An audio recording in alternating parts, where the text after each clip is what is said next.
Assalamu alaikum wa rahmatullahi ta'ala wa barakatuh. Je m'appelle Najma, je suis professeure d'arabe à la Faculté des sciences islamiques de Paris et je suis absolument ravie de vous retrouver sur la chaîne de la Grande Mosquée de Paris pour ces cours qui sont consacrés à la langue arabe. Mais avant d'entrer dans le vif du sujet, parlons un petit peu de cette langue, de son origine et de son actualité.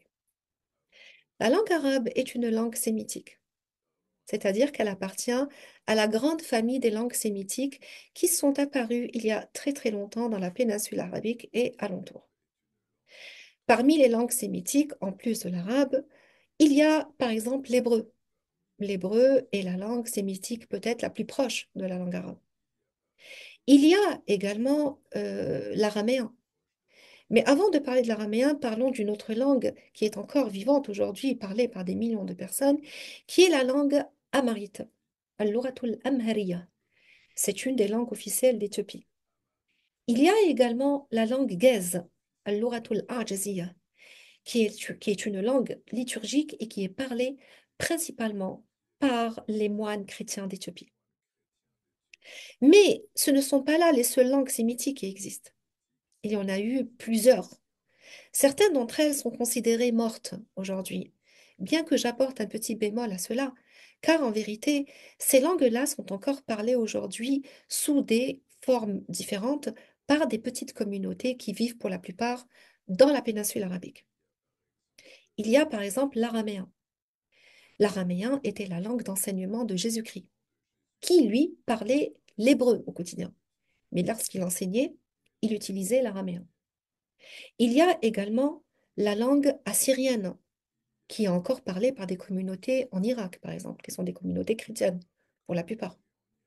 Il y a le babylonien, il y a l'akkadéen, il y a également le phénicien, qui se retrouve évidemment dans le parler du Liban, mais qu'on retrouve aussi, enfin dont on retrouve beaucoup de mots, par exemple, dans le parler sahili, qu'on appelle, qui est parlé donc dans le littoral syrien, dans la région de Ladiriya et Tartous, par exemple.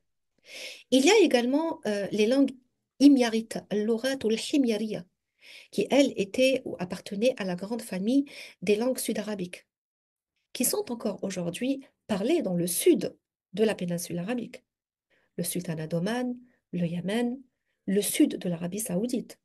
En Arabie saoudite, par exemple, il y a 27 langues sud-arabiques qui sont parlées et qui ne sont pas comprises du tout par le reste de la population saoudienne.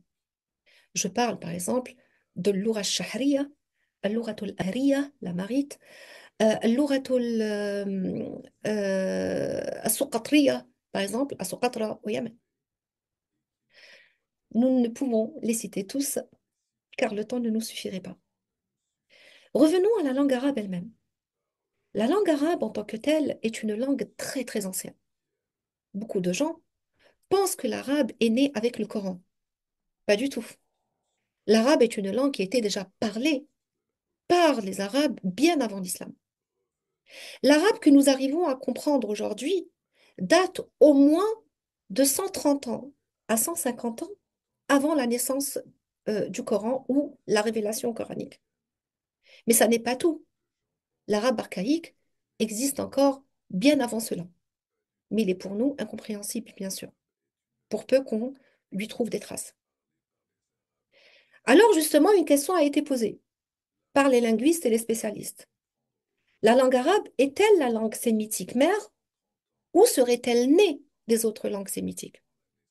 C'est-à-dire, aurait-elle donné naissance, aurait-elle été à l'origine des langues sémitiques ou serait-elle au contraire la dernière de ces langues-là? Pourquoi disent-ils cela? Car justement, la langue arabe est une langue extrêmement riche. Elle compte à peu près 12 millions de mots par rapport au français. Juste à titre de comparaison, il n'y en a que 80 000, justement, en français.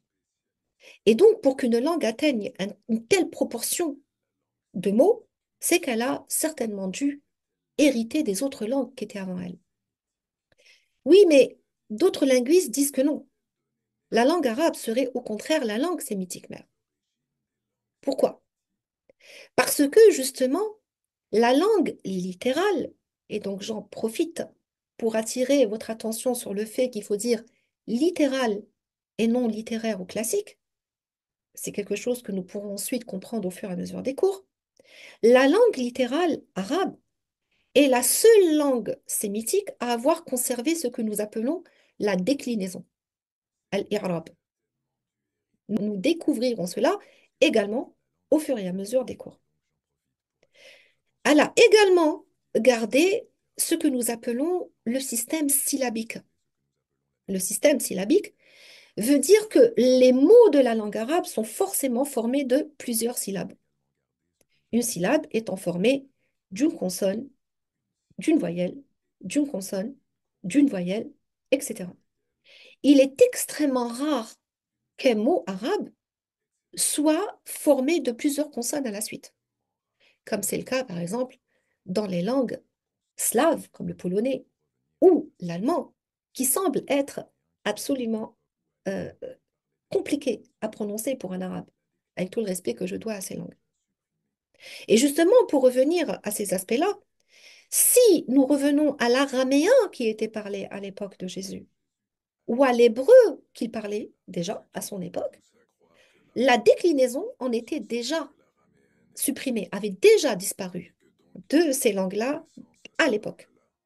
Ce qui donc pousse à croire que l'arabe est encore plus ancien que l'araméen et que l'hébreu, et que donc il aurait donné naissance à ces langues-là. C'est une question qui n'est pas tranchée. Revenons maintenant à l'écriture de la langue arabe elle-même. Les Arabes, avant l'islam, pour la plupart n'écrivaient pas. Ils parlaient l'arabe littéral, c'est-à-dire avec la déclinaison, en respectant les règles de grammaire, mais pour la plupart n'écrivaient pas. Nous savons pour la plupart que le prophète Mohammed, lorsqu'il reçut la révélation dans la caverne de Hira, et que l'ange Gabriel lui demanda de lire, il lui dit, je ne sais guère lire. Mais l'écriture, n'empêche, existait déjà. Alors, l'écriture arabe telle que nous la connaissons, on verra pas vraiment telle que nous la connaissons, mais dans son aspect le plus proche, existait dans la région de Petra. Elle aurait été inventée par les Nabatéens, qui est un peuple arabe archaïque. An-Nabatiyoun ou Al-Anbat. Encore au jour d'aujourd'hui, sur les parois de Petra qui se trouvent en Jordanie, nous retrouvons encore des traces de cette écriture-là. Et cette écriture aurait ensuite évolué après l'islam pour la facilité. Pourquoi pour la facilité?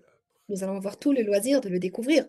Mais entre autres, parce que l'écriture arabe est une écriture consonantique. Ça veut dire quoi? Ça veut dire que c'est un alphabet qui est formé uniquement de consonnes, non de voyelles. Donc pour un prénom tel que Kevin, nous n'écrirons que le K, le V et le N. Et pourtant, nous prononcerons bien Kevin. Oh, ne vous inquiétez pas, il n'y a rien de magique, ni de difficile en cela. Des choses ont été mises en place par les linguistes pour faciliter cet aspect-là.